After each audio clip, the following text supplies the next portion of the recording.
Boa noite a todos. A paz de Jesus em nossos corações.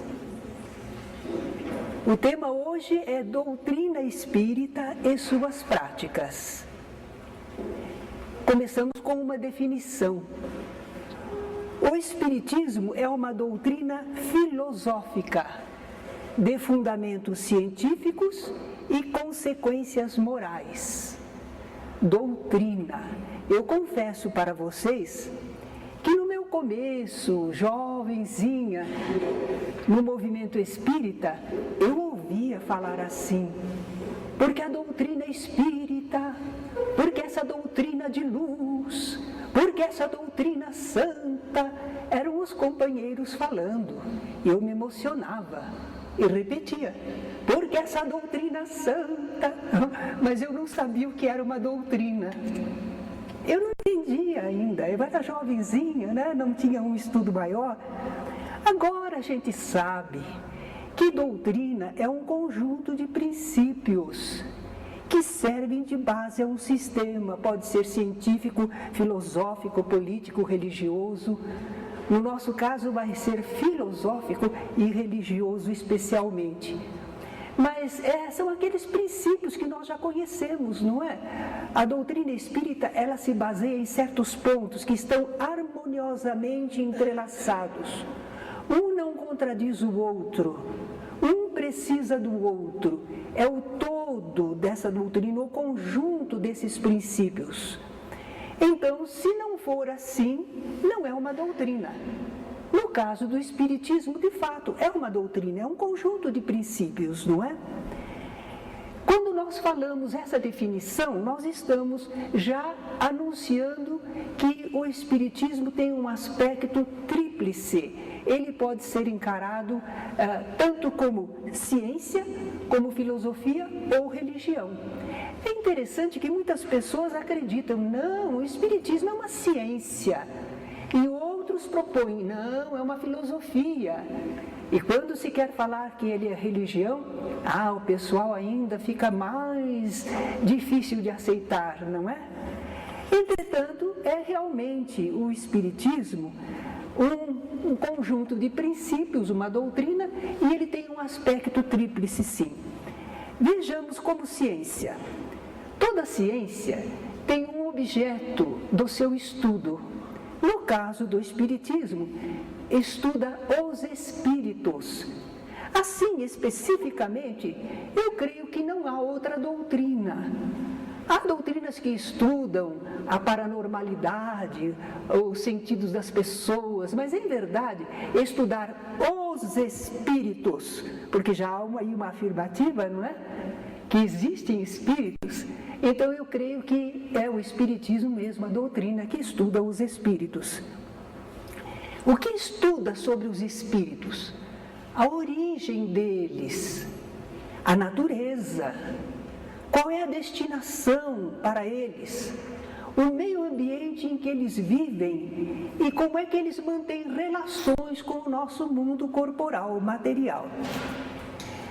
Como é uma ciência nesse aspecto, precisa de um método para estudar o objeto que ela deseja conhecer. Então, no caso, Kardec utilizou o método experimental, o mais adequado para esse tipo de investigação. Inclusive, ele utilizou a mediunidade para experimentar. Sem a mediunidade, como poderíamos experimentar a presença, a manifestação dos espíritos, não é? Mas Kardec usou o método experimental. Dizia ele que ante fatos novos que se apresentam, que fatos novos? Os espíritos falando, agindo, comunicando-se, eles estão intervindo no nosso meio, no nosso mundo. Então são fatos novos, a presença dos espíritos, a ação deles. E esses fatos não podem ser explicados pelas leis conhecidas. É um fato novo, é um objeto novo de estudos. Não, as leis conhecidas até aqui não podem explicar. Mas Kardec avisava para não elaborar teorias preconcebidas. Seria um engano, não encontraríamos a verdade. Como ele fez então? Ele dizia para observar, comparar, analisar, procurar remontar dos efeitos as causas, por dedução e pelo encadeamento lógico dos fatos. Mas olha, principalmente isso foi muito inteligente da parte de Kardec, não admitindo por válida uma explicação, senão quando resolve todas as dificuldades da questão. Enquanto não resolver todas as dificuldades da questão, nós ainda estamos examinando, mas não podemos fechar o quadro. É preciso tomar esse cuidado.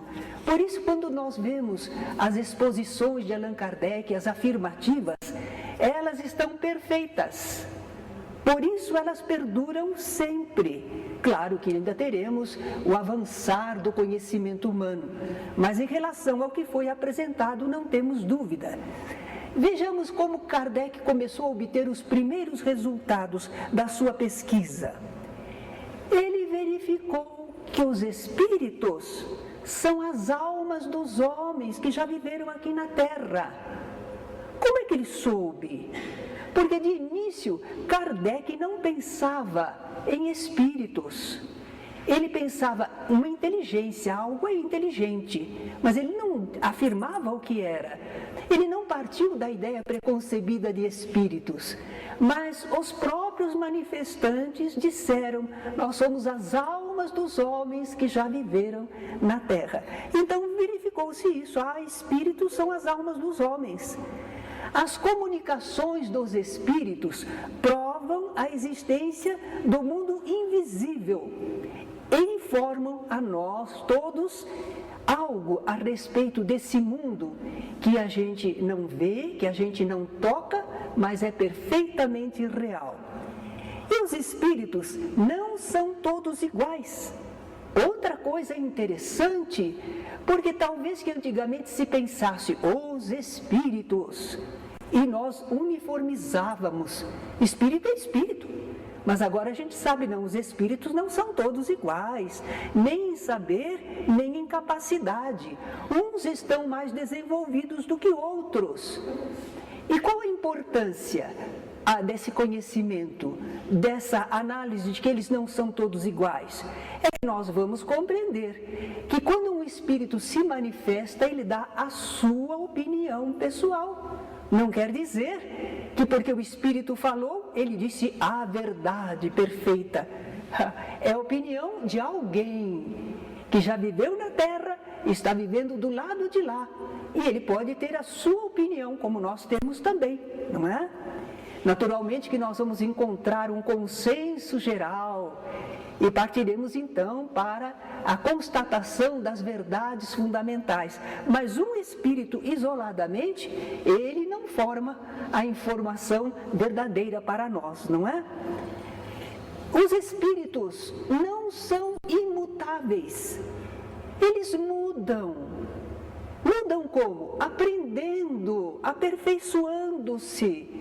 Isto eles fazem por si mesmos, como nós aqui na Terra, não é? Nós aprendemos muita coisa por nós mesmos, observando, sentindo, vivendo, mas também aprendemos com o influxo de outros, que nos chamam a atenção, que nos dão demonstrações. O mesmo ocorre com os espíritos. É por isso que costumamos dizer, espírito é gente. Fica mais fácil, não é? De nós aceitarmos. Espírito é gente como nós, tá? E como eles mudam? Eles podem progredir. Estamos chegando numa lei que rege a vida dos espíritos, a progressão dos espíritos. Como é que nós vamos fazer? Agora que entendemos que eles se modificam, nós vamos deduzir as consequências desse entendimento. Cada espírito agora, ele está agindo segundo o seu grau de evolução. Ele fala o que ele pensa, o que ele entende, o que ele sabe. Mas ele continua progredindo. O desenvolvimento dele não estacionou, vai adiante. Então esse comportamento dele, o entendimento dele poderá mudar. Os espíritos podem se modificar. Eles progridem. Aí, finalmente, neste campo dos espíritos, como eles são, a sua evolução, aí Kardec tem a teoria que explica e resume os fatos. É a lei de progresso, que está lá em O Livro dos Espíritos. Um dos princípios básicos. E a teoria explica perfeitamente tudo em relação ao espírito e o seu desenvolvimento, o seu progresso. Muito interessante. Mas e daí? Qual é a aplicação prática? Ah, sim, porque as ciências podem ter aplicações práticas, úteis, não é? Então, nós vamos ver qual é a aplicação prática para nós de conhecermos a existência dos espíritos, não são todos iguais e eles progridem. Vamos compreender cada pessoa, o espírito, encarnado ou não. Ele está num grau de evolução determinado, que ele alcançou, que ele conquistou. Nesse grau de evolução em que ele se apresenta, ele não está desenvolvido totalmente, ele pode ser aperfeiçoado. Então podemos educar o espírito humano, encarnado ou não, podemos educá-lo para que melhore o seu comportamento. Eis aí, então, a aplicação prática. É possível agir para aperfeiçoar os espíritos no seu desenvolvimento.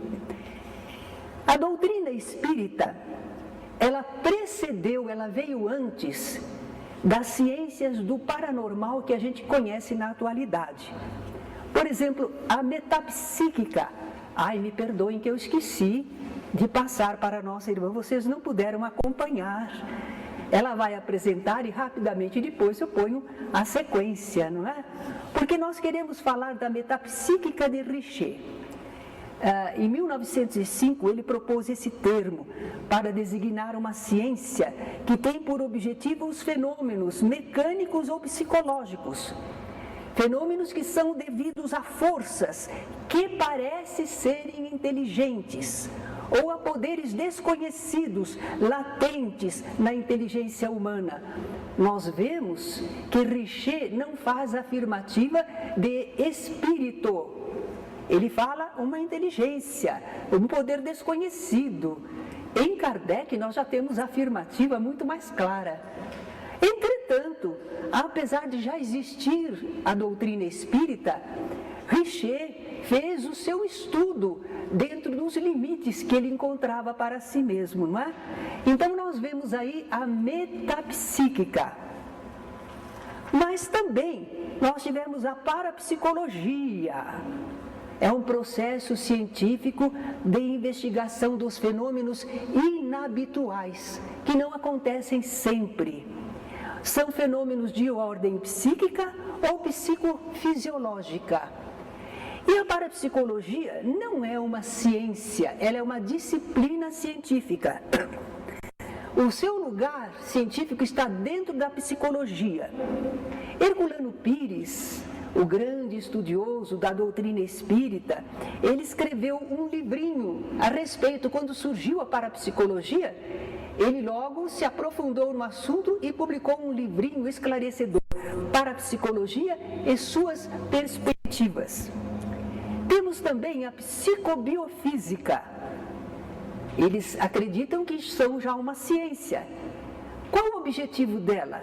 Conhecer as relações existentes entre os fenômenos psíquicos, biológicos, físicos, mas tudo em relação ao ser humano, centrado no ser humano.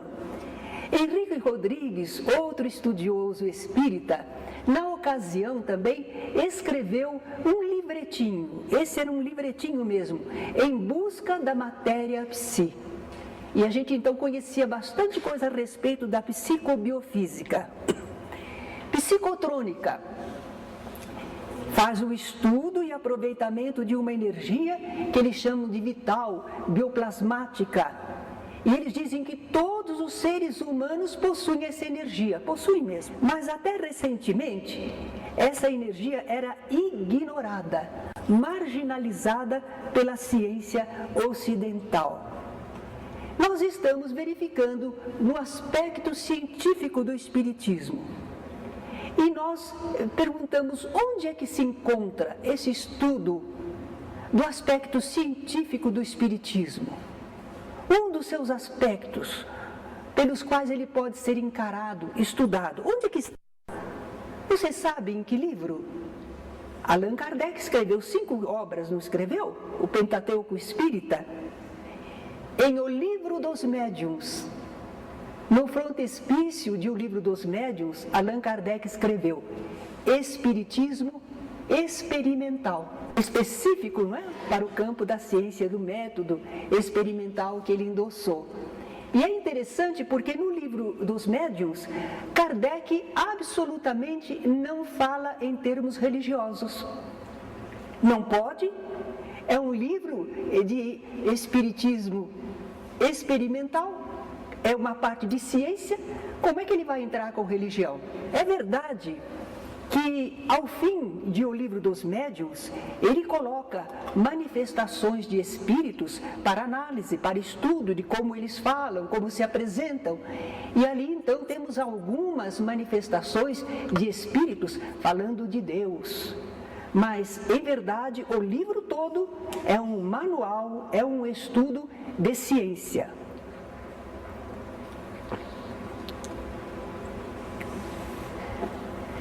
Vejamos agora como filosofia, o outro aspecto do Espiritismo. Alguns brincam e dizem que filosofia é aquela ciência sem a qual tudo continua tal e qual, continua da mesma maneira. Mas não, precisamos pensar, nós temos a razão e naturalmente fazemos prescrições com ela. A filosofia espírita, nós tivemos aí uma informação nova, descobertas, revelações e pesquisas. Então agora nós vamos tentar fazer a interpretação da natureza, dos fenômenos. E agora nós reformulamos o mundo. O nosso ponto de vista, como vemos o mundo, modifica completamente. Toda a realidade da vida muda para nós quando nós temos essas novas descobertas, essas revelações. E quando pesquisamos, quando experimentamos a respeito. A parte filosófica do Espiritismo trata dos princípios e dos fins, da origem e destinação do universo. Responde aquelas perguntas tradicionais: quem somos? De onde viemos? Por que estamos aqui? Para onde iremos? E nos dá uma filosofia de vida, um modo de encarar a realidade, o mundo, os seres, nós mesmos. Temos os princípios fundamentais do Espiritismo. Vocês sabem quais são? Estão lembrados? Como é que começa o Livro dos Espíritos? Deus. Kardec começa com a ideia de Deus, depois a criação, os espíritos, a evolução, e vai por aí adiante, não é? Então vamos encontrando os princípios da doutrina espírita, em que ela se baseia. Nós temos as afirmativas, admiráveis. Esses princípios fundamentais estão consubstanciados em O Livro dos Espíritos. É a base da doutrina.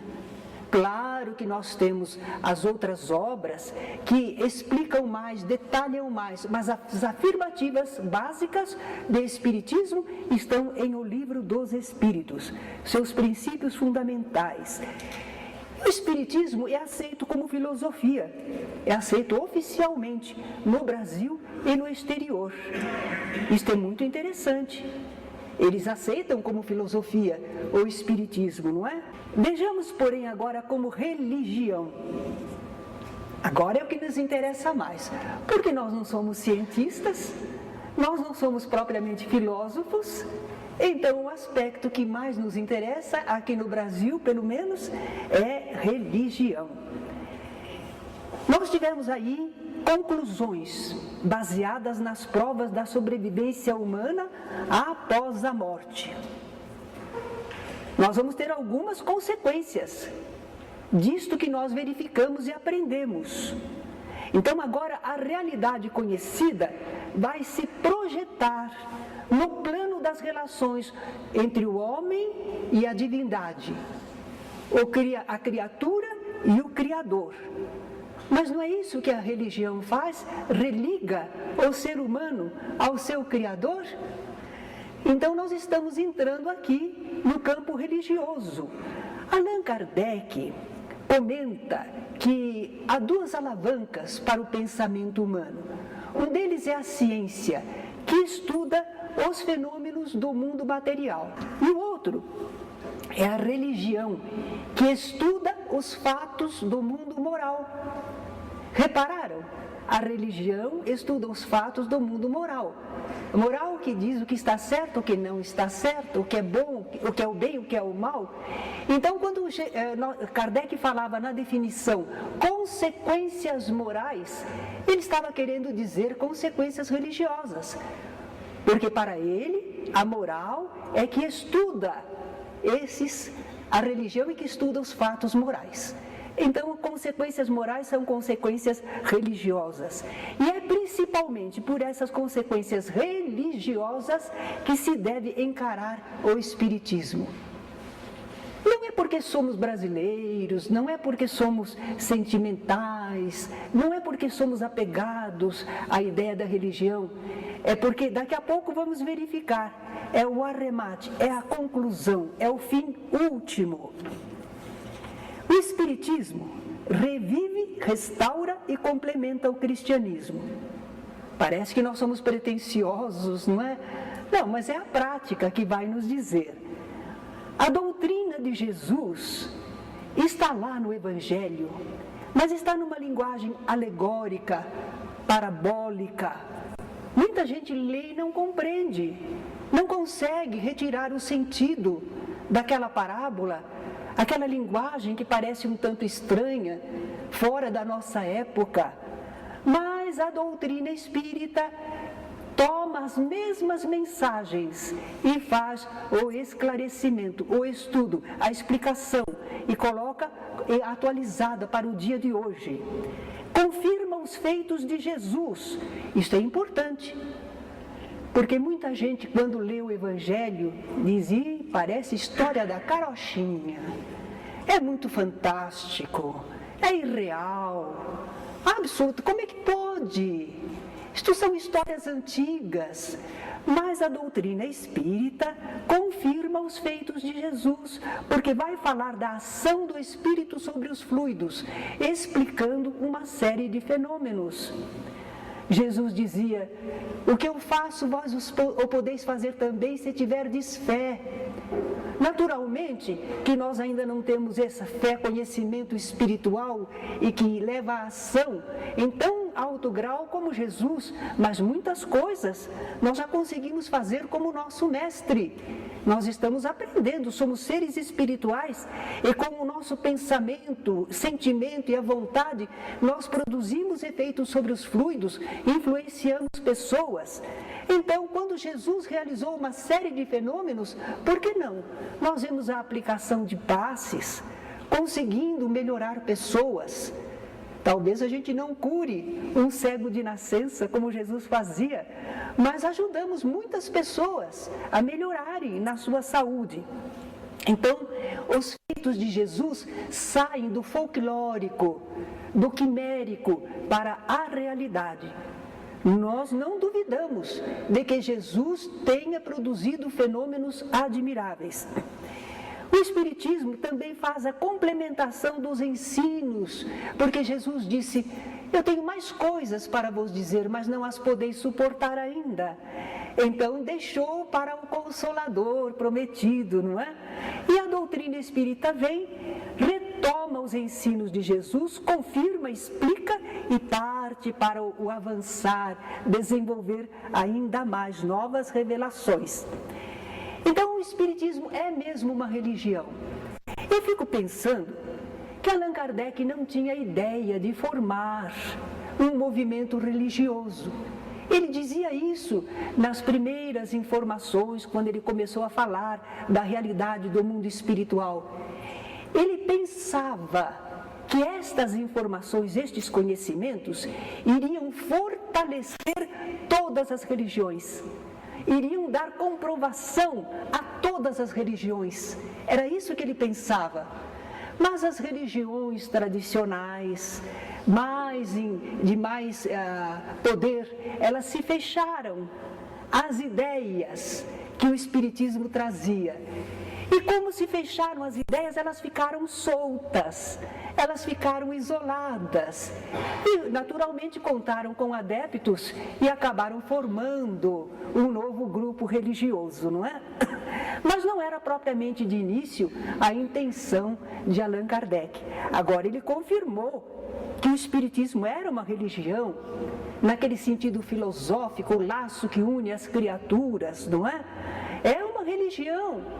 Mas é uma religião que não tem aparatos formais, não tem dogmas de fé, não tem rituais, não tem sacramentos, não tem sacerdócio organizado, nem parece uma religião.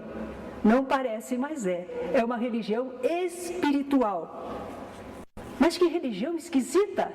Concorda com o que Jesus ensinou. Deus é espírito.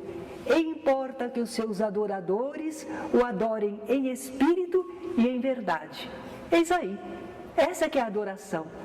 Esse que é o Deus que nós aprendemos com a doutrina espírita e como cultuá-lo. Então, o Espiritismo é realmente uma religião, mas não tem formalidade alguma. Ela é diferente das religiões tradicionais, mas não deixa de ser uma religião. O Espiritismo é cristão. Há outro ponto, porque às vezes as pessoas dizem, vocês não são cristãos. Como não somos cristãos? Eu acho que é porque não endeusamos Jesus. Só pode ser por isso. Porque eles acreditam que Jesus é Deus. E nós esclarecemos que Jesus é criatura, mas não é criador. Então nós não endeusamos Jesus, não colocamos Jesus no lugar de Deus, absolutamente. Mas os espíritos, quando Kardec perguntou a quem Deus teria colocado como guia e modelo para a humanidade, eles responderam Jesus. Os espíritos apresentaram Jesus como modelo, a perfeição moral a que o homem pode aspirar aqui na Terra. Realmente, nós temos reverência por Jesus, respeito, amor. Nós reconhecemos nele o caminho da verdade e da vida, como ele mesmo se afirmou, não é? Ele disse, ninguém vem ao Pai senão por mim. Espera lá, mas nós já tivemos outros grandes instrutores espirituais. Não foi só Jesus, não. Nós tivemos grandes instrutores espirituais que também conduziram as criaturas para Deus. Mas Jesus não está dizendo que outros não conduziram. Ele está dizendo para aquele povo ao qual ele está passando a instrução, ele está dizendo que para eles ele é o caminho da verdade e da vida. Eles não conhecem outro. E poderá existir para outros povos, em outras épocas, instrutores igualmente valiosos. Se bem que eu vejo uma diferença. Todos eles ensinaram, falaram, mas Jesus viveu. Jesus não ensinou só, Jesus viveu. Tudo que ele ensinou, ele exemplificou. Até mesmo no modo como ele encarou a desencarnação e como fez o ressurgimento para comprovar que a vida continua. Então Jesus realmente é superior a esses outros instrutores, mas nós reconhecemos o valor deles.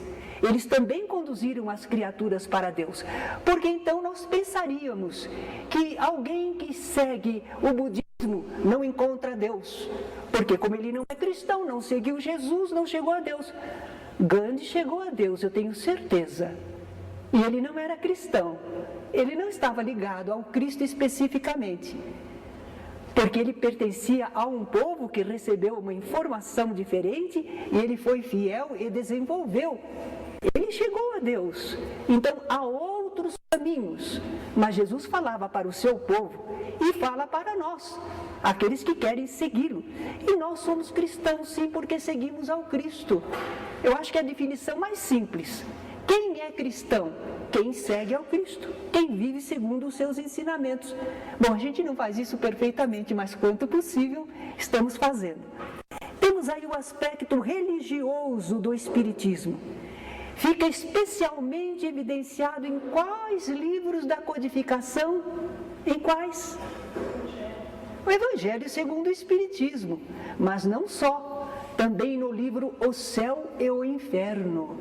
Lá também temos conhecimentos formidáveis do aspecto religioso do Espiritismo. Há uma frase que se atribui a Bezerra de Menezes. A propósito, vamos fazer um filme sobre Bezerra, fizeram já um filme sobre Bezerra de Menezes. O Carlos Bereza vai interpretar, não é, Bezerra de Menezes. Já está pronto o filme, parece que ia ser lançado no Nordeste e na Bolívia, inicialmente, para depois ser lançado no circuito geral. De Bezerra de Menezes, se diz que é uma frase que eu admiro, que eu acho que resume maravilhosamente a nossa atitude. Estudar Kardec para viver Jesus. O nosso estudo do Espiritismo é esclarecedor, avança nas informações sobre quem nós somos, de onde viemos, para onde iremos, retoma o ensinamento de Jesus, mas principalmente nós aprendemos com a doutrina espírita, quando nós estudamos a obra de Kardec, que codificou os ensinos dos espíritos, quando nós estudamos essa doutrina santa, essa doutrina de luz, nós só fazemos entender que Jesus é realmente um mestre verdadeiro, que o caminho que ele indicou é o que devemos seguir. Então, quando nós estamos esclarecidos pela doutrina espírita, aí nós temos a coragem e nós sentimos a necessidade de seguirmos Jesus. Antes a gente conhecia Jesus, achava lindo Jesus, mas parecia algo irreal. Agora não, ele é o nosso mestre. O que ele fala é realmente verdadeiro e funcional. E não há realmente outro modo de progredir senão seguindo os seus ensinamentos. Então estudamos Kardec para viver Jesus. Sintetizando um pouquinho, queremos experimentar, conhecer, explicar os fenômenos? Ciência espírita. Estamos procurando entender a solução dos porquês e paraquês da vida universal? Filosofia espírita. Mas só ciência, só filosofia não nos leva à verdadeira realização do nosso eu. Só quem experimenta, indaga, mas porque quer agir segundo a moral cristã, só essa pessoa alcança do Espiritismo a finalidade última e recolhe do Espiritismo o benefício maior, que é o aspecto religioso, é a religião espírita. Vejamos agora o que o espírita faz para cultivar suas faculdades espirituais, para se relacionar com o plano espiritual. O que nós fazemos? Quais são as nossas práticas? Prece, meditação, irradiação, vibração, que vocês estão começando a fazer, não é? Ao final da aula sempre há. Fluidificação da água, intercâmbio mediúnico, estudo e divulgação da doutrina. São as práticas espíritas em relação às coisas espirituais. São essas. Naturalmente que o pessoal fala da caridade. Claro, a caridade é uma aplicação, é o amor em ação. É uma virtude. E nós chegamos, fé, esperança e caridade. A fé é o conhecimento espiritual, que nos dá a esperança da continuidade da vida e de que os nossos atos terão justiça. E, finalmente, nós temos a caridade como o caminho, o modo de proceder para alcançarmos situações melhores, não é? As práticas espíritas se caracterizam por 3 pontos. Simplicidade. Não precisa de nada rebuscado, difícil, complicado. Aquilo que é de Deus para com os seus filhos é direto, é simples. Qualquer criatura pode fazer. Não depende de grandes estudos, absolutamente. Simplicidade. O que age é o pensamento à vontade. Então não precisa fórmula, não precisa gestos especiais, não precisa nada exterior. É a criatura e o Criador. A criatura, com suas faculdades, já tem toda a possibilidade de se ligar ao seu Criador. Claro que se alguém gosta de certa atitude exterior, nós não vamos absolutamente criticar, ridicularizar. Cada pessoa expressa ao seu modo, mas à luz da doutrina espírita, nós não precisamos de nada, é tudo simples. A prática espírita é simples, ela é sincera. É simples, mas é sincera. Não pode ser fingida.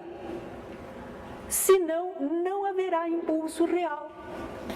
Nós queremos orar. E nós então fazemos uma cara de piedade e falamos palavras bonitas. Isso não é orar. Orar é elevar o pensamento ao Criador, ao alto, ao mundo espiritual superior, buscando essa comunhão. Você faz isso sem palavras. Você faz isso sem nenhuma atitude exterior.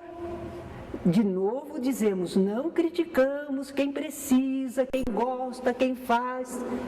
Há pessoas que se ajoelham para demonstrar humildade. Tudo bem, são modos que as pessoas têm, mas à luz da doutrina espírita, nós sabemos que nós vamos fazer isto com sinceridade. Se não sentirmos, se não usarmos a vontade, não acionamos as leis divinas. Os fluidos estão ao nosso redor, mas continuam paradinhos se nós não vibramos, se nós não pensamos e não sentimos. Se nós não elevamos o pensamento, não atingimos contato com as esferas superiores, com as correntes de energia universais. Não alcançamos. É preciso que seja sincero, para valer, de verdade, não de aparência. E buscando o bem. À luz do Espiritismo, não se pratica o mal. Nós somos imperfeitos ainda. Não agimos sempre certo. Mas uma prática espírita, se estamos procurando esta ligação com Deus, estamos querendo cultuar a Deus, queremos cultivar nossas faculdades espirituais, nós sempre faremos buscando o bem e não o mal. Por que não, hein? Não foi isso que Jesus nos ensinou. Não foi isso que Jesus nos ensinou. Não foi isso que Jesus ensinou, mas e daí? Nós temos que seguir Jesus. Que tem os princípios da doutrina espírita? A lei de ação e reação, a cada um segundo suas obras. O espírita pode não ser perfeito, mas burro ele não é. Nós estamos ficando inteligentes, estamos entendendo como a coisa funciona. E como é que nós podemos querer cultivar as nossas faculdades espirituais, acionar forças espirituais para fazer algo mal? Não dá certo, volta para nós. Há consequências desagradáveis, prejudiciais. Então não podemos. Não é que nós sejamos mais perfeitos do que os outros, mas nós estamos um pouquinho mais esclarecidos como é que a coisa funciona. Nós não podemos pedir a Deus, meu Deus, me beneficia, e aquela pessoa, afasta do meu caminho, Deus, porque olha o que ela está fazendo. Não podemos. Nós sabemos o amor de Deus, nós sabemos como Deus é igual para todos, e nós sabemos daquilo que estamos produzindo, e queremos produzir o bem para receber o bem, ponto. Então não podemos fazer o mal. Prática espírita, só buscando o bem. Não há meio. Se outros aplicam buscando o mal, prejudicar alguém para se sair bem, isto não é da doutrina espírita, não é do entendimento espírita, não é? Isso. Então, uma coisa que a gente deveria pensar, à luz da doutrina espírita, já que há simplicidade, naturalidade, nós deveríamos evitar práticas que são meras crendices, superstições ou exterioridade desnecessária. Então nós vamos ver o que é que o Espiritismo não adota. Quando me convidavam, ultimamente não tem me convidado não, mas me convidaram muitas vezes para falar do que é o Espiritismo. espiritismo. Em faculdade, inclusive, que tem aquele estudo das religiões, não é? Quando era para falar sobre o espiritismo, eles me pediam para ir lá e dizer. Então, até essa primeira parte deste livro, Espiritismo, a Doutrina e o Movimento, muita coisa do que estamos falando aqui nós temos neste livro. Deu um livrinho, a metade do livro saiu desse trabalho que a gente apresentava lá, não é? O que é o Espiritismo? Espiritismo, a Doutrina e o Movimento. E quando eu falava de uma série de coisas, dizendo que não era o Espiritismo, que o Espiritismo não adotava, o pessoal ficava intrigado, porque eles pensavam que isso tudo era Espiritismo. E a gente demonstrava que não era. Aí depois, então, a gente ia dizer o que era realmente o Espiritismo. Então, vamos lá. O que o Espiritismo não adota? Exorcismo. Oração e cerimônia religiosa para afastar de alguém maus espíritos ou demônios. Mas vocês espíritas conseguem afastar os maus espíritos, não conseguem? Vocês não fazem isso? Espera lá, nós não fazemos nenhuma oração e cerimônia religiosa. Nós fazemos um diálogo com os espíritos. Espírito é gente. Por que aquele espírito está tão bravo contra alguém? Como é que ele se sente? Ele pode melhorar, ele pode ser esclarecido. Aquela situação não é boa para ele. Então a gente vai lá como quem aparta uma briga. A gente vai lá, orienta de um lado, orienta do outro para o bem, e daí a pouco eles se libertam. E cada um segue o seu caminho. Então nós não temos o vade retro Satanás. Nós não temos essa ideia. São seres como nós, filhos de Deus. E a lei é de amor, da mesma maneira. Não temos o afastamento brusco. No Evangelho, a gente lê que Jesus fez o afastamento de espíritos e os seus apóstolos também. Mas lá não está escrito que ele dizia vade retro Satanás. Jesus dialogava com os espíritos. Como é teu nome? Legião, porque somos muitos. Então Jesus dialogava com eles. Ele realmente conseguia fazer o afastamento com a autoridade moral, com seus fluidos bons, evitando danos maiores, não é, entre eles, mas absolutamente não era o afastar dos maus, deixando os outros bons. Será que nós somos tão bonzinhos? Por que esse espírito se apegou a nós? E tem raiva e tem mágoa de nós? Nós já vivemos antes, às vezes fizemos alguma coisa, às vezes na presente encarnação mesmo. Então nós não somos as vítimas inocentes e eles os terríveis obsessores. Nós estamos aprendendo a vê-los também como nossos irmãos. Então não temos essas práticas de exorcismo, não temos não. Ritual, um conjunto de regras e cerimônias que se devem observar na prática de uma religião, nós também não temos. Nós temos ordem nos nossos trabalhos. Por exemplo, vocês repararam, ele fez a abertura do trabalho, fez uma saudação, leram uma página para acalmar os pensamentos e depois nós entramos com a aula. Bom, é uma organização, mas absolutamente não é obrigatório e não é um ritual. Se for o caso, nós podemos chegar e eu mesma digo assim, boa noite a todos, vamos começar a nossa aula. Pronto?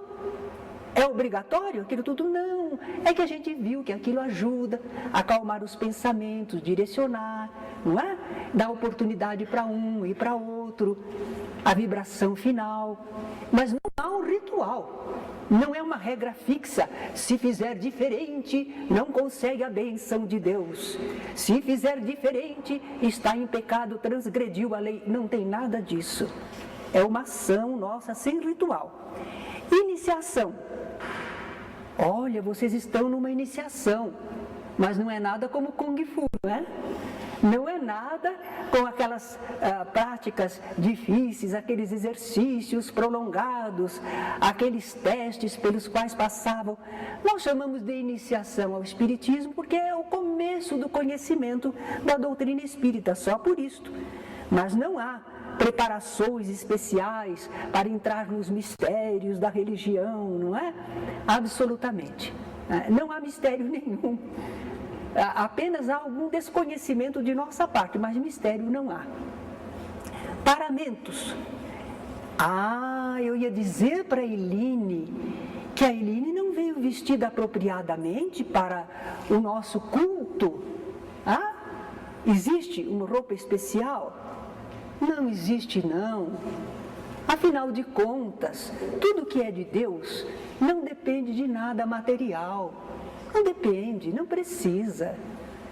Há algumas casas espíritas que não têm esse esclarecimento, às vezes eles colocam a roupa especial para os médiuns, dizem eles que é para destacar dos outros, mas isso aí excita a vaidade, né? Estimula a vaidade. Pensa que e branco, né? É um avental branco. Por quê? Porque parece que isso é puro, não é? Como se a roupa branca cobrisse as impurezas espirituais que nós possamos ter, não é? Então, nada de paramentos, vestes litúrgicas para executar as coisas do culto. Sacramento. Bom, na Igreja Católica, eles acham que alguns foram um sinal sagrado que Jesus instituiu e é para a salvação divina. Nós respeitamos, mas nós não acompanhamos, porque não temos este entendimento. Para eles, por exemplo, da Igreja Católica, por que nós falamos tanto da Igreja Católica, não é? É porque é um curso de iniciação e a maioria de vocês vem da Igreja Católica. Então, nós precisamos fazer uma comparação, mas não é demérito. Outra coisa que sempre dizemos é que nós estamos agora, nesta encarnação, conhecendo o Espiritismo. Mas eu ainda nesta encarnação, eu fui da Igreja Católica, quando menina. E imagine na encarnação anterior. Muitos de nós já tiveram muitas experiências com a Igreja Católica, outras religiões também, mas com a Igreja Católica muitos de nós.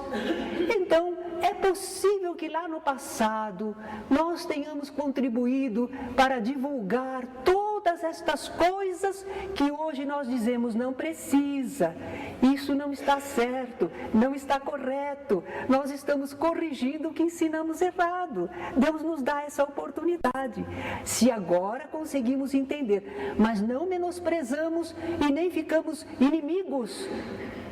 Nós nos sentimos perfeitamente à vontade com todas as criaturas de todas as religiões, porque a religião é uma estrutura humana.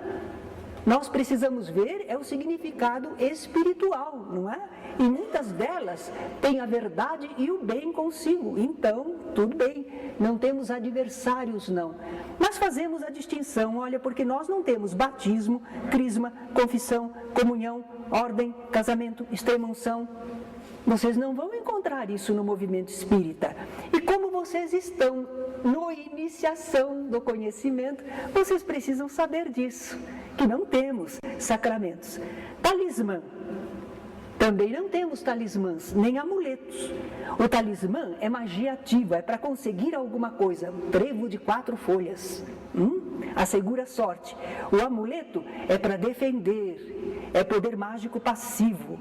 Então, com esta figa, nada me acontece de mal. É para defender, enquanto que o talismã é para conquistar, não é? Dentinho, são objetos de devoção, 2 pequenos quadrados de pano bento, com orações escritas, escapulário, não é? Aquela tira de pano que de certas ordens, freiras e frades usam, não é?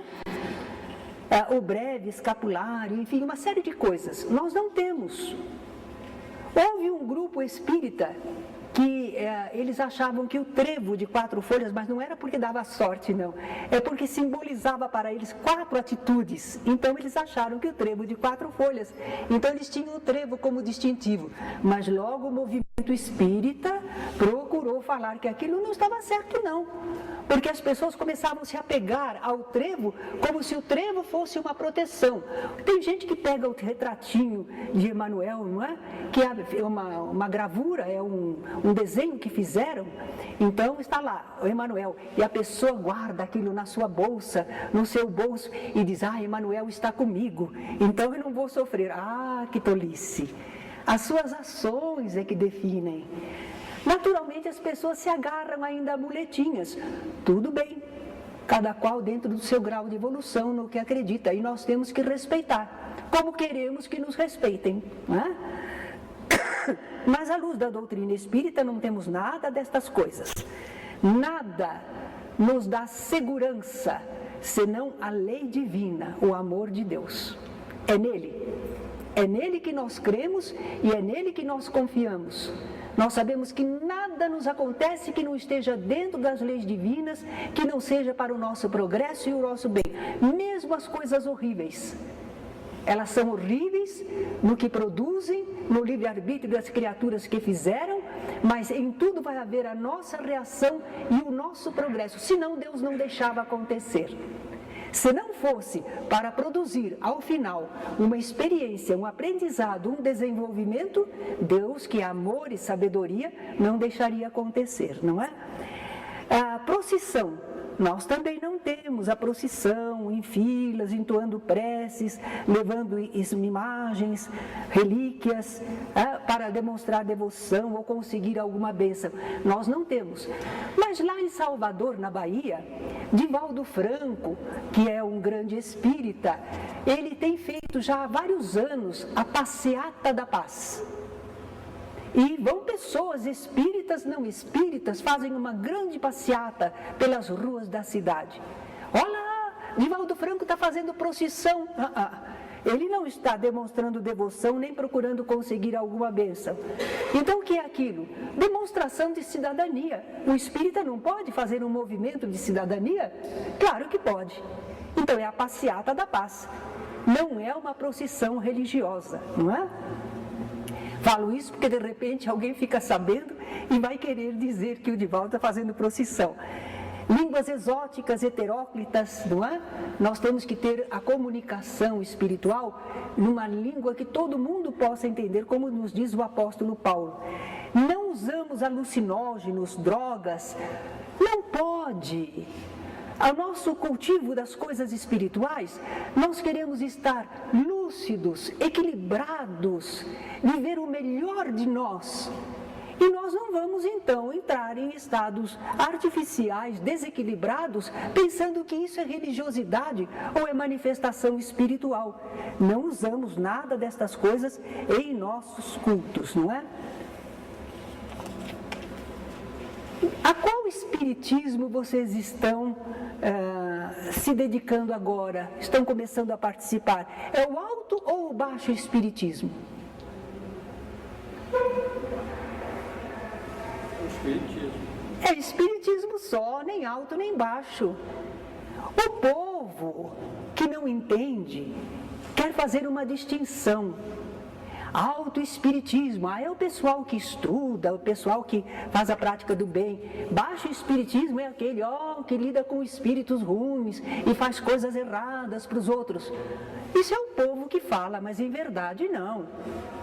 Espiritismo só, nem alto nem baixo. Espiritismo de mesa, espiritismo de terreiro. Por quê? Porque na casa espírita, geralmente o pessoal se reúne ao redor de uma mesa, e enquanto que na Umbanda eles faziam no terreiro, ao ar livre. Então o povo observava isso e dizia, o seu espiritismo é de terreiro ou é de mesa? Mas em verdade, espiritismo é espiritismo, não é nem uma coisa nem outra, não é? Então evitemos falar assim, só há um espiritismo. E nós não estamos sendo intolerantes, não. Quem é que criou a palavra espiritismo? Kardec. Está lá na abertura de O Livro dos Espíritos. Coisas novas precisam de palavras novas. É uma doutrina nova, é uma doutrina espiritualista, mas não é como toda doutrina espiritualista, é específica. Então precisa um nome, ele criou o nome, Espiritismo. Então o Espiritismo é essa doutrina que os Espíritos revelaram e que Allan Kardec codificou, é o nome dela. Não se pode pegar o nome de Espiritismo e dar para outro tipo de atividade ou de entendimento, não é? Não se deve dar mais importância ao fenômeno mediúnico que à doutrina. Mas a mediunidade é tão importante, mas ela é um só dos princípios da doutrina espírita. Deus, o Espírito, a imortalidade, o intercâmbio mediúnico, a evolução, reencarnação, pluralidade dos mundos habitados. Mediunidade é um só. Mediunidade não é o espiritismo totalmente. É um um dos princípios em que ele se fundamenta. Então não podemos dar o destaque à mediunidade como se fosse tudo. Não é. Em Espiritismo, não é. Espiritismo é mais do que mediunismo, é estudo, trabalho, vivência cristã para nos levar à evolução. E aí nós chegamos àquilo que Kardec colocou como definição do verdadeiro espírita. Alguns já sabem, é bom a gente conhecer. Reconhece-se o verdadeiro espírita como? Por quê?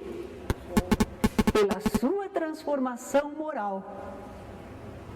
Olha, nós entendemos. Isto não é bom, isto me atrapalha, isto traz consequências desagradáveis. Então eu me esforço para me renovar moralmente, eu me transformo, não é?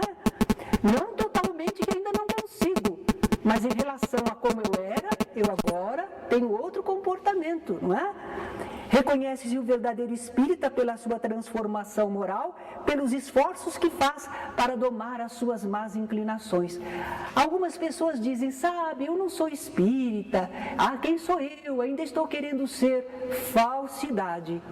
Porque nós somos imperfeitos, mas somos espíritas. Nós somos os espíritas imperfeitos, que ainda não conseguem fazer tudo direitinho, mas que já entendem, aderem e querem seguir e se esforçam para isso, não é? Bem, verdadeiro centro espírita, então, qual seria?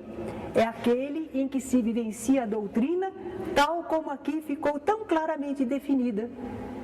Mas vocês vão encontrar, às vezes, casas espíritas que não agem perfeitamente assim. Elas vão evoluir, vão se melhorar também. Quem entende realmente doutrina espírita não fica somente na prática mediúnica ou na busca do passe, da cura, do fenômeno, mas procura melhorar-se e ajudar os outros a se melhorarem. E quem realiza práticas em nome do Espiritismo, procura fazê-las autênticas, simples, sem exterioridades, sinceras, baseadas na verdade e buscando o bem, o cumprimento das leis divinas. Eu me adiantei um pouco no horário, mas se quiserem fazer alguma pergunta, estaremos ainda à disposição. Eu não disse que ia ser uma aula meio teórica, mas precisamos dela também, não é? Para nos focarmos. Alguma pergunta? Dona Terezinha, no caso do estudo espírita, todos podem ser médiuns ou não? Kardec diz, no livro dos médiuns, que todos nós percebemos a influência dos espíritos, todos nós sentimos, porque nós somos seres espirituais, então nós estamos sempre em relação com espíritos, encarnados ou não. São dois mundos que se interpenetram, o plano espiritual e o plano dos encarnados. Mas pelo pensamento, pelas emanações fluídicas, nós estamos no mesmo ambiente. É que nós, através dos sentidos, estamos canalizados para a vida corpórea.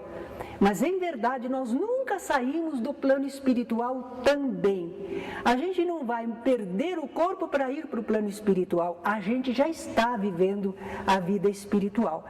Então, nesse sentido, nós todos sentimos um pouco a influência dos espíritos. Mas não chamamos especificamente todas as pessoas de médiums. Por quê? Porque precisa apresentar fenômenos regulares, intensos, reiterados. Então a gente diz, essa pessoa é médium. Então, de vez em quando, nós podemos ver espírito numa ocasião. Eu vi por 2 vezes só na vida, mas já me valeu para eu acreditar que os médiums vêm. A gente é meio Santo Tomé, né? Então, a gente precisa alguma coisinha ver ou sentir para a gente saber que os médiums vêm, que é uma realidade. Então, nós vemos, às vezes, recebemos algum pensamento telepaticamente, às vezes. Mas a pessoa que é médium, e que então a gente diz assim, mediunidade ostensiva, né? Porque a mediunidade oculta todos temos, mas a ostensiva é para aqueles que geralmente são esses que chamamos de médiums. Eles servem para fazer o intercâmbio de modo declarado, ostensivo. Quando a senhora falou que a gente está na iniciação, mas como nós viemos do mundo espiritual, a gente já não tem informação de lá como espírito? Não, nem sempre. Que hoje Nós temos como espírito, mas não como espírita. Então, como espírito, estando do lado de lá, nós podemos ter conhecimento da vida imortal, da comunicação entre nós, podemos ter até ideias da reencarnação, mas quando a gente encarna, o cérebro é novo, não tem registro. É preciso que o espírito tenha muita profundidade, muita vivência destas realidades para que ele transcenda o novo corpo e consiga ter em si aquela noção, aquele entendimento da vida espiritual. A maioria das pessoas, ela se apaga e vem então os estímulos exteriores para fazer um novo registro. Só que no nosso meio nós temos registros errados. Nós recebemos a ideia, morreu, acabou. Ou então recebemos a ideia, morreu, vai para o céu ou vai para o inferno. E nós começamos a cultivar dessa maneira, fazemos essa bagagem. Certo? Mas quando a gente se identifica, por exemplo, tudo que a gente aprende parece ser familiar? Certamente porque corresponde ao nosso íntimo. Corresponde. Porque quando não corresponde, a pessoa tem dificuldade de aceitar, não é? Tem dificuldade maior para aceitar. Kardec fala que para aceitar a realidade da vida espiritual, a pessoa precisa ter uma certa maturidade do senso moral. Veja que ele não fala de instrução, de cultura. Há pessoas muito cultas, muito desenvolvidas, mas que não conseguem aceitar, entender a realidade da vida espiritual e a continuidade além. Falta-lhes a maturidade do senso moral. Eles têm um intelecto, às vezes desenvolvido, mas moralmente, o aspecto moral do espírito ainda não está desenvolvido o suficiente. Tem também isso, não é? Porque muitos espíritos estão do lado de lá, a gente dialoga com os espíritos, através dos médiuns. Então, o espírito não está nem percebendo onde ele se encontra, o que é que aconteceu com ele. Ele vive uma ideia fixa, como quem está assim num pesadelo, num sonho. Ele não vive a realidade verdadeira, ele vive o que está influenciando para ele, aquilo que ele está mentalizando. É preciso que a gente tire ele dessa situação. E aí ele vai retomar consciência. Nem todo espírito também já viveu se interessando por coisas espirituais, já cultivou esse conhecimento. Então, mesmo estando do lado de lá, ele sabe coisas basiquinhas, mas ele não se aprofunda nos conhecimentos. Os espíritos não têm a mesma evolução. Então, não é porque é espírito que sabe as coisas espirituais. Ele sabe dentro do limite dele. Deixa eu perguntar uma coisa que está na Bíblia, na última ceia. Sim. A senhora já falou isso em outras aulas, mas ainda eu acho que, como está na Bíblia, eu não sei se ele falou, está lá escrito. Sim. E diz, fazer isso na distribuição do pão. Em memória de mim. E do vinho, né? Sim. Isso em memória de mim. Fazer isso. Certo. Se ele falou fazer isso, nós não podemos fazer isso? Comer o pão e beber o vinho. Mas era isso que Jesus estava querendo? Mas ele falou para todos. Não, mas o que Jesus... Vamos entender Jesus, porque como oriental, Jesus tinha uma linguagem muito simbólica, né? Então Jesus procura demonstrar com coisas materiais e gestos ideias, para que eles possam entender. Então Jesus parte o pão e disse, comei, este é o meu corpo dado por vós. Mas que corpo que Jesus deu para nós? Ele deu a vida dele, ele encarnou entre nós. Ele viveu a vida dele por nós, como alimento, pão, alimento da alma. A vida dele foi para nos alimentar. certo? Para que entendêssemos o certo e o errado, para que tivéssemos convicção da imortalidade. Ele se doou, ele doou a vida dele. É o simbolismo do partir o pão e oferecer. Bom, o vinho, este é o sangue da nova aliança, porque eles tinham aliança com Jeová, é a velha aliança. A aliança feita com Deus através de Jesus é universal, é nova aliança, não é? Então, nesse caso, ele diz, esse é o sangue que eu derramo por vós pela nova aliança. Mas o sangue que Jesus deu é o sacrifício corpóreo, simplesmente. O vinho simbolizava a essência da vida. Vinho era a essência da vida, certo? Então ele disse, é o sangue, é o que eu derramo. Eu vim, derramei, vivi por vocês, me doei por vocês. Intenções de ideias, pão, alimento. Comam o que eu ensinei, o que eu vivi, o que eu exemplifiquei. E agora, a doação minha, este amor, o que eu passei para vocês, o ideal. Então, assimilem isso. Comer ou beber é assimilar. E as coisas são espirituais. Agora veja, depois que ele fala isso, ele diz assim, fazei isto em memória de mim. Como ele viveu, como ele ensinou, o que ele pregou, o que ele fez, é para fazer igual. Ou é para comer pão e beber vinho? Não é. Assim como eu vivi por vocês, me doei, dei a minha vida, façam isso em memória de mim. Porque se não fizessem, acabava o ideal do Cristo, morria. Como é que o ideal do Cristo chegou a nós? Porque os seus seguidores deram continuidade, repetiram os gestos de Jesus. O sentimento de amor, o passar das informações, o doar a própria vida.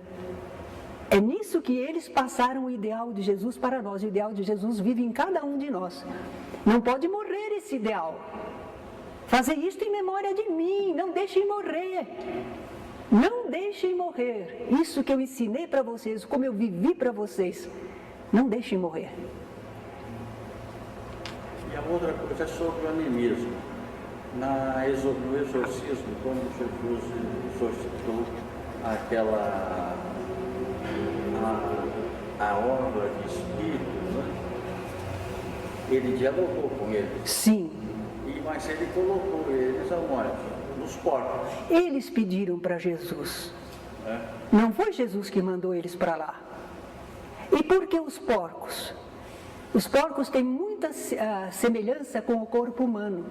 Eram espíritos que viviam de vampirizar, necessitavam espíritos muito inferiores e que ainda como que vampirizam, se utilizam. Uma vez que eles foram afastados daquele homem, que eles vampirizavam, despedaçavam sua roupa, o levavam a morar entre os túmulos, não é? Uma vez que Jesus tinha autoridade para isso, eles não iam poder continuar, porque Jesus estava dando ajuda ao homem obsidiado, né?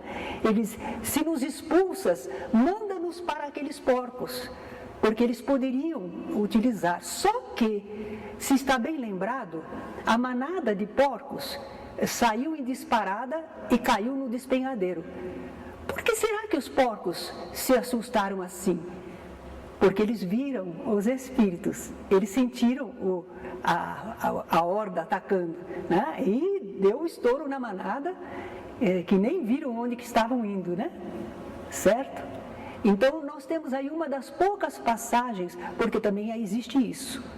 Nem todas as passagens nós entendemos tudo perfeitamente. E as traduções também não estão muito fiéis. Esse é o problema. Nós temos companheiros que conhecem os idiomas antigos e têm feito estudos. Um deles é Celestino Silva. Celestino Silva, uma coisa assim. É um estudioso, né?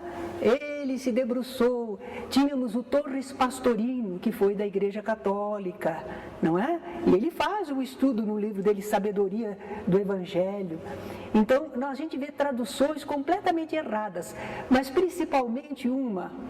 No Velho Testamento tem a passagem que diz assim, porque eu o teu Deus, sou Deus zeloso, que puno a maldade dos pais nos filhos, até a terceira e a quarta geração.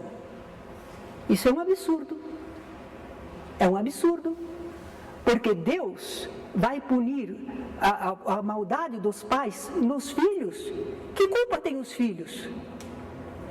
E na terceira e na quarta geração, até a terceira e quarta geração, o que tem o neto e o bisneto com o que fez o avô? É um absurdo, mas porque está traduzido errado. É na terceira e na quarta geração. Eu puno a maldade dos pais nos filhos, não é até, na terceira e na quarta. Por quê? Olha a lógica. O pai está errando. O filho não vai pagar por ele. É a segunda geração. Pula ela. Mas na terceira geração, este já pôde desencarnar e já voltou. Está reencarnado na terceira geração ou na quarta. E ele vai encontrar a resposta dos seus atos. As consequências dos seus atos. Então não vai até. Não. É a partir da... Na terceira e na quarta em diante. Então, coisas assim mal traduzidas nos dão uma ideia errada da lei divina.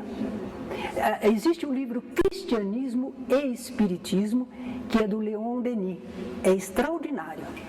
Ele faz um estudo de uma porção destas coisas que atrapalham o entendimento. Por isso que nós dissemos que o Espiritismo revive e restaura o cristianismo.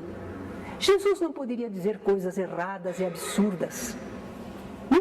Não podemos entender dessa maneira, não é? Então é a nossa ignorância que não entendeu ou deturparam. Eles deturparam por ignorância e às vezes deturparam por má fé. Há certas passagens que, se eles deixarem, é um problema para eles. As outras religiões, baseadas em certos conceitos, não é? Então tem que tirar. Por exemplo, eu já vi uma Bíblia na qual não tem aquela passagem quando Jesus está falando sobre João Batista ser a reencarnação de Elias, não é? Tem um trechinho que diz assim: então os discípulos compreenderam que ele lhes falara de João Batista. Conforme a Bíblia, já tiraram isso. Já tiraram. Porque a confirmação da reencarnação, como é que pode? Mas a verdade é a verdade. Então, se agora, no nosso presente século, mudam, imagine o que mudaram antes. E às vezes não faziam maldade. É como ainda hoje algumas pessoas pensam que mudando alguma coisa ou dominando alguma coisa que elas estão fazendo bem. Elas pensam, é melhor assim, porque assim fica certo, assim evita isso. E elas estão enganadas. Mas às vezes não estão fazendo por mal, não querem prejudicar. Porque naquela época o Espiritismo ainda não era evidenciado. Então, as passagens que falam de reencarnação, que existem no Velho Testamento e no Novo Testamento, não é? Ainda não existia a doutrina. Não. Então podia se falar. Podia, mas quando começou, em 1857, o conhecimento, aí o pessoal tomou mais cuidado, não é? Então aquelas Bíblias bem antigas, às vezes são melhores. Bem velhinha, bem antiga. Sim. Por exemplo, você diz aí, como está escrito, você reconhece o verdadeiro Espírito pelas transformações morais que ele ocasiona em si mesmo. E a gente sabe que nós estamos aqui na Terra para progredir moralmente. Sim. Certo? Então, agora, uma pessoa que vem à Terra e se preocupa consigo, ela se preocupa em se melhorar, domar as suas paixões, os seus maus instintos. Agora, o tempo em que ela faz isso consigo, ela deixa fora da caridade não há salvação. O tempo que uma pessoa pensa em si, como que ela pode pensar no outro? Então, o tempo que ela se dedica para se melhorar, ela não faz algo pelo próximo. Esse, ela faz uma... Imagine. Como ela pode... Você está um pouquinho enganado, porque é tudo junto. Por exemplo, para eu me melhorar, eu tenho que compreender o próximo. Porque para eu me melhorar, eu preciso aprender como são as pessoas, o que sentem, o que pensam, como eu devo falar, como devo tratar, como eu gostaria que fosse tratado. Amar o próximo como a si mesmo. Eu tenho que aprender isso. Se eu sou espírito, eu estou entendendo. Eu tenho que entender a pessoa, então eu tenho que pensar no próximo. Eu não posso ser feliz e me desenvolver isoladamente. Nós somos seres sociais, nós evoluímos em grupo, nós evoluímos no contato. Se eu me isolar e eu penso em mim, quer dizer, não quero errar, não quero ver nada errado, não quero fazer nada errado, então eu me isolo. Eu não realizei minha tarefa, porque Deus não cria nada inútil, e se nos criou foi para sermos úteis. Mas é algo assim, o tempo que eu dedico para ajudar outras pessoas, eu estou usando todas as minhas qualidades e as capacidades. Não, é tudo junto. Se eu estou pensando em ajudar ao próximo, eu estou pensando em ajudar o próximo. Na hora em que eu quero ajudar o próximo, eu estou me desenvolvendo. Como é isso? Por que precisa? O que posso fazer? Eu estou aprendendo. No exercício do amor ao próximo, eu estou me desenvolvendo. Não tem como. Você não pode fazer uma coisa e outra separado. A vida é um todo. E você evolui nesse contato. Você está querendo o seu bem, mas para encontrar o seu bem, você precisa abrir para o semelhante, conseguir fazer coisas e crescer. Por exemplo, um exemplo mais fácil. Certa vez, numa reunião, uma senhora disse: eu tive um filho e esse filho eu não entendia, eu queria dar leitinho, ele passava mal. Eu dava qualquer coisinha, ele passava mal. Era um sofrimento para mim, uma criancinha diferente, porque eu não podia dar alimentação comum porque ele passava mal. Aí o médico me explicou que algumas crianças são alérgicas a um tipo de alimentação e precisam outra, não pode ter o leite. Mas eu não sabia o que fazer para alimentar uma criança que não toma leite. Aí eu tive que aprender com outras mães que sabiam como fazer, tinham receitas e tudo mais. E ela se desenvolveu, ela aprendeu algo mais naquela dificuldade, e por causa do filho, ela aprendeu algo mais de alimentação humana. Depois ela ajudava até outras mães. Isso é um exemplozinho, mas em tudo, você às vezes, quando você lida com alguém, você lidou porque você sentiu, e você viu uma reação da pessoa, você não esperava. Por quê? Por que a pessoa reagiu assim? Ué? O que foi que eu fiz? Como é a pessoa? Por que ela reage? Se você consegue isso, você se desenvolve, você aprende a viver e beneficia os outros. Esse é o plano divino. Cada um de nós é elemento de ação e ao mesmo tempo tem o salário. O salário espiritual é da ação que você desenvolve. E a alavanca é do próximo, daí que vai estimular o meu processo. Isso, André Luiz diz assim: você é o desejo de seguir para Deus, mas entre Deus e você, o próximo é a ponte. Você acredita que, por exemplo, eu tive uma interação, aí o que eu observei, naturalmente eu vou pensar sobre aquilo, ver o que eu preciso, a lição que eu tenho daquilo. Certo? Porque o que você aprende ali vai servir para todas as pessoas com quem você se relaciona. Agora, o tempo que eu gastar pensando e tentando ser como filósofo, o tempo que ele gasta pensando, ele não está perdendo o tempo que ele poderia estar? Não pense assim. É amar ao próximo como a si mesmo. Você tem que amar o próximo, mas tem que amar a si mesmo. Você tem que saber inteligentemente dosar. Quanto tempo você pensa para você e quanto tempo você age. Você não pode ficar só pensando. Mas eu não sei se porque como a gente aprende que a vida é uma passagem tão rápida. Escuta, a vida é uma passagem rápida na carne, mas imortais nós somos. Porque a gente está aqui com a consciência que a gente fala, até eu conseguir essa consciência de novo na próxima, deixa eu aproveitar essa no máximo. Não, a gente faz o melhor que a gente pode. Agora, o conhecimento espiritual você não perde.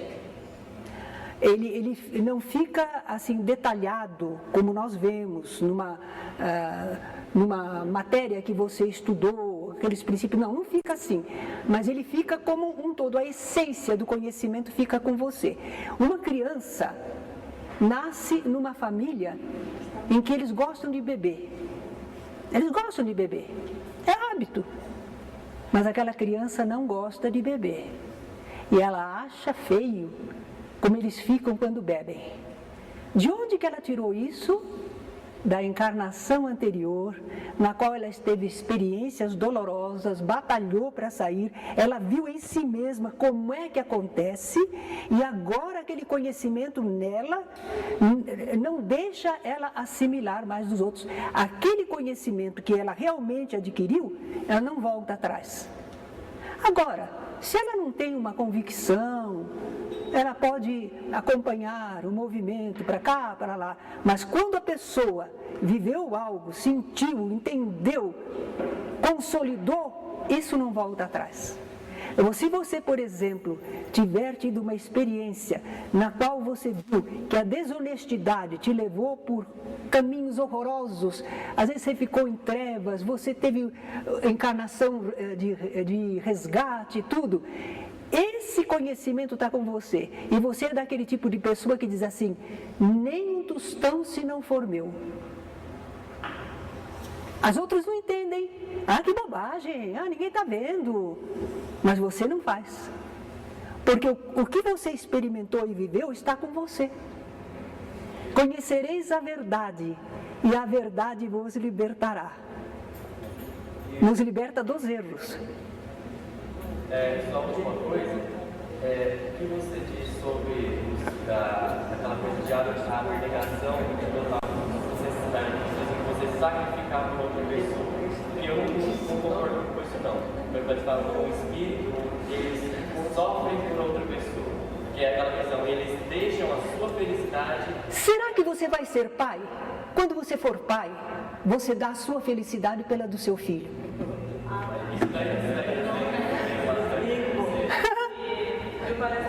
Amor é isso, a abnegação vem do compreensão e do amor.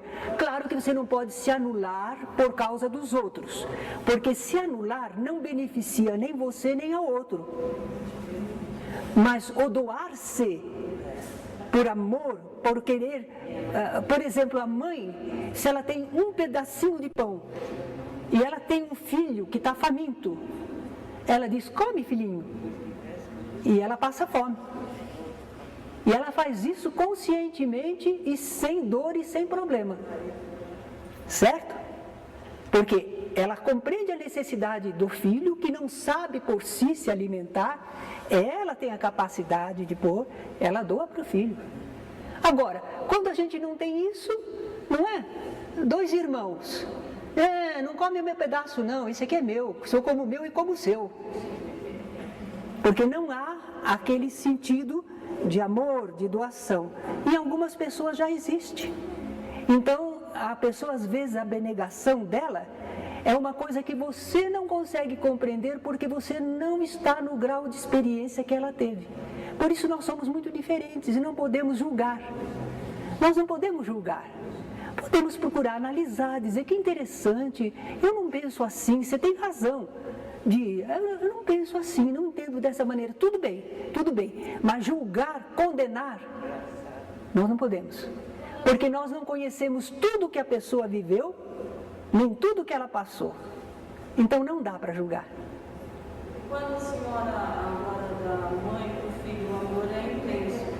E a mãe que joga o filho fora? Algumas pessoas estão na espécie humana, mas ainda estão na escala instintiva, egoísta. Então, a pessoa, diante da vida, dificuldades, ela está se sentindo já sofredora, não sabe como resolver os seus problemas. Ela teve um relacionamento que ela nem sabe, às vezes, se prevenir para não ter um filho. E lá veio a criança, e o que vai acontecer comigo? Eu não entendo. Se ela não tem ainda um sentimento desenvolvido, ela só pensa nela, é o egoísmo que vai mandar. Então, por causa desse egoísmo, ela faz coisas que nos parecem cruéis, mas ela não viu a crueldade. Ela está dentro de uma ideia fixa. Eu vou sofrer, não posso, como que eu faço? Preciso me defender, certo? Então ela não tem inteligência desenvolvida para entender estas coisas. Na escala animal, às vezes o pessoal decanta muito o amor materno, né? Que a leoa defende sua cria. Mas eu acho que de repente tem lá uma leoa que mata o seu filho. Eu vi canarinhas jogando fora os filhotinhos de ninho, desalmadas. Não, são ainda criaturas, tanto na escala animal quanto na escala humana, que não desenvolveram certas qualidades. Agora, é horrível para nós. O índio antropófago comia o adversário porque ele queria comer a valentia do adversário. Ele achava que ele comendo o adversário valente, né? O covarde não, mas o valente, ele comia a valentia também, ficava mais valente. Ignorância. Então, ignorância, egoísmo, vaidade, ambição nos levam a fazer coisas que não condizem com aquela pessoa que é um cristão. A lei do cristão é o amor ao próximo, a Deus e ao próximo como a si mesmo. Ele não pode fazer estas coisas. Vamos dizer que seja uma mãe que não tem muito instinto materno, mas ela tem a consciência já evoluída. É uma criança, é um ser, é um filho de Deus, é meu irmão. Ela não vai fazer isso. Mas essa pessoa não tem. Porque nós já estamos, às vezes, na espécie humana, mas nós estamos saindo da escala animal. Alguns estão saindo da escala animal. Estão na espécie humana, mas não têm a desenvoltura toda de alguém. Sem contar ainda as infiltrações espirituais que alguém possa sofrer. Porque algumas pessoas são obsidiadas, dominadas por maus espíritos, que querem vê-la sofrer e às vezes anular a existência do outro. Como é que nós vamos julgar?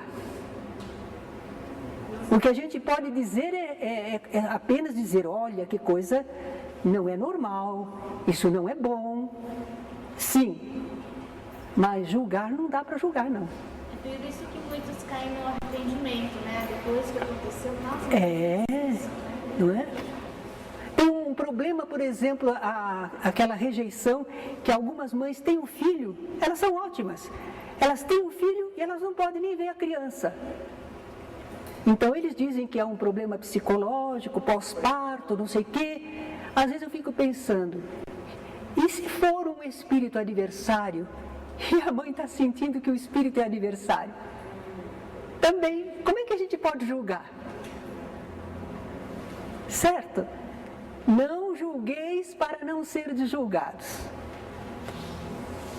Agora, façamos tudo quanto quereis que os homens vos façam, fazei-o vós a eles. É recomendação de Jesus, porque nisso está toda a lei. Você não pode ficar pensando, eu quero ter uma faculdade, eu quero isto, eu quero aquilo, eu. Você pensa que está se cuidando, se defendendo? Você está se prejudicando. Você está se bitolando, você está se limitando. Agora, não seja capacho dos outros. Não é bom para eles fazerem você de capacho, e nem para você ser um capacho. Não há bem. Não é bom você deixar que as pessoas lhe maltratem, porque a pessoa está errando e você não está sendo beneficiado. Mas se a pessoa não tem uma certa compreensão e você está numa família, e para que haja paz na família e possa haver continuidade, você compreende a pessoa, sabe da deficiência dela e você às vezes suporta alguma coisa e não causa problema na família para a família seguir adiante. Isso é meritório. Isso é ação inteligente, não é boba. Não é se deixar dominar, certo? É que você tem um propósito maior. Você não está vendo só ele e eu, você está vendo muito mais coisa. Então, quando não responde, não briga para não afetar o resto, a gente está certo. Está. Não só passivamente. Continue com um modo de agir e de exemplificar, e às vezes você põe um pequeno basta. Quer dizer, você não vai ficar sofrendo a vida inteira. Olha, viver é uma arte. É uma ciência, é uma arte. É difícil, mas é aí que a gente cresce. Consciência, às vezes, a gente quer. Sim, e eu acho isso normal. Porque o que nós queremos? Nós queremos dizer de nós mesmos que nós somos perfeitos? Não somos. Então, às vezes, a gente vai ter uma reação. Tem uma quadrinha que diz assim: da ternura e do carinho, se devoto, não escravo. Eu bonzinho, tu bonzinho, quem educa o potro bravo? Às vezes na família, às vezes você é a pessoa que tem a autoridade. E você, sem causar grande briga, você põe, certo? A sua atitude, o seu modo, põe algum limite na coisa. Então vai variar muito. Gente, a lição de vida eu estou aprendendo também. Mas eu posso dizer uma coisa. Toda vez que eu me exaltei, que eu me impacientei, que eu não agi com sabedoria, eu me encrenquei. Não fiquei bem. Mas é verdade. Não fiquei bem. Às vezes por fora até ganhei, mas por dentro eu não fiquei bem. E toda vez que eu suportei por alguma razão, que eu superei, que eu segui adiante, eu não tenho queixa nenhuma. Eu olho para trás e diz, valeu a pena. Então é isso que eu estou aprendendo na vida. Obrigada a vocês, né? Obrigada. Então, tá.